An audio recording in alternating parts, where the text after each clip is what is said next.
Hey everyone, I'm Willow and welcome to my studio. Come on in and let me show you around. The first things I notice when I walk into this room is number 1, the art, and number 2, the wooden desk. Let's start there. This desk is what started everything. I honestly don't know what I would be doing right now if it weren't for this desk just falling into our laps. Our neighbor had it, and I guess it just didn't fit in the space that she had, so out of the blue, she asked if we wanted it, and you guys, it is the desk of my dreams. Nicole, if you're watching this, thank you, because I literally wouldn't be here doing what I'm doing right now if it weren't for you.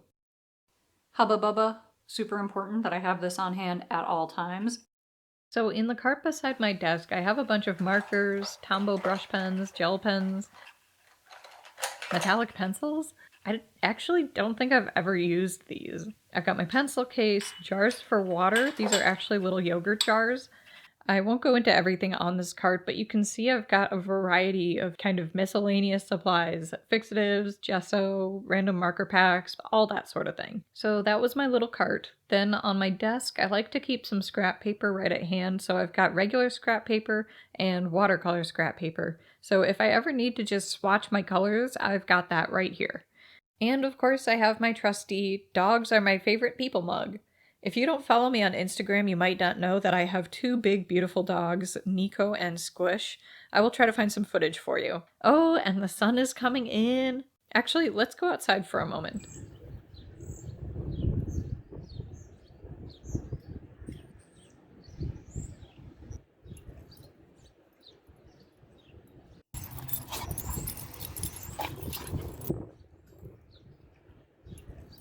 And isn't that the cutest tushy you have ever seen? It is. All right, back to the studio. I kept the walls white because I knew I'd want to hang art from all my favorite artists. My collection is small but growing, and someday I want to do a video on each of these artists and how they've inspired me. Let me know if that's something you'd like to see in the future, and if you have any suggestions of artists whose work I should look into, definitely leave their names in the comments below. And in the corner opposite my desk, I have a set of these Alex drawers from IKEA.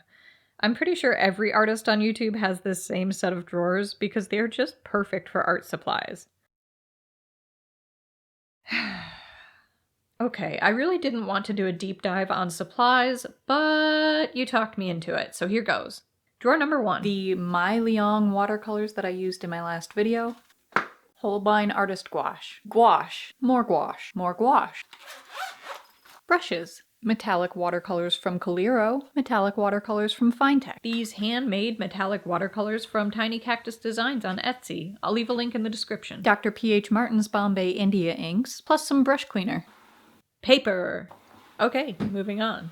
Light pad cable, plastic mat, rotary mat. Mostly unused sketchbook from like 2011. Graph paper.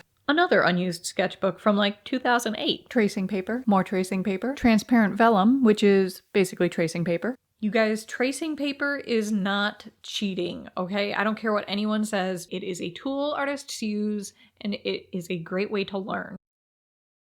Sketchbooks. Not gonna go into those today. Blow dryer. Plastic palettes I never cleaned. Stickers and postcards from Monkey Mintaka. I'll leave a link to her YouTube channel if you want to check her out. Transfer paper. Oil pastels. More oil pastels. Hard and soft drawing pencils. Random paint chips I thought I would use for something and never did. Ooh, fountain pen inks. I won't go into my whole pen and ink collection today, but something you should know about me is that I do a lot of writing and journaling, so fountain pens hold a special place in my heart. Let me know if you would like to see an artwork using some of these supplies. I also have this dip pen I want to use for something soon. And on the other side of the room, I have this inexpensive desk from IKEA. I think it's called a Pal?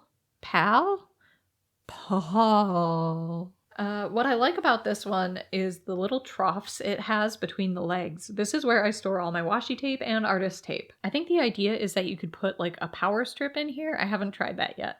My idea with this space was to have 2 options for filming, or at least 2 work surfaces, so if I have a project going on one desk, it won't stop me from having something else going on the other desk. And behind me from the desk, there is a closet with some extra storage. Mostly it has my notebooks, knickknacks, and camera equipment. I'm not going to go into too much detail about that here, but let me know if you want me to go into more detail on my filming equipment and how I make my videos.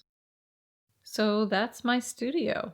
Thank you so much for joining me. This space is just a spare bedroom that I've spent the past couple of weeks converting into my art studio, and it is so strange because it went from a room that we barely used to my favorite room in the whole house. And I'm so grateful. But there's still one more thing that I haven't shown you, and that's me.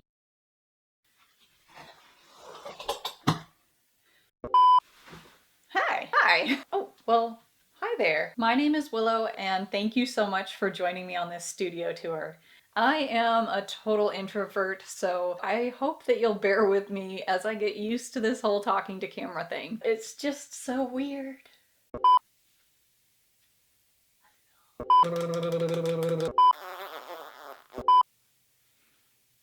But I'm here for it, and I am so glad that you've decided to join me. If you liked this video and want to see more, click right here to watch me paint a self-portrait in gouache. Thank you guys for sticking with me, and I'm so grateful for all of your kind words and support, and I will see you in the next one.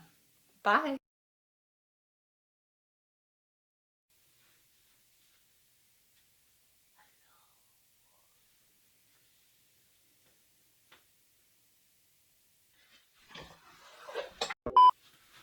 Whoa! Hi. Just popped right in. No biggie. Just lead with the boobs. Hi. Can I have a hug? Good girl. Hug. Hey Squish, do you want to be on YouTube? Oh, that is so cute.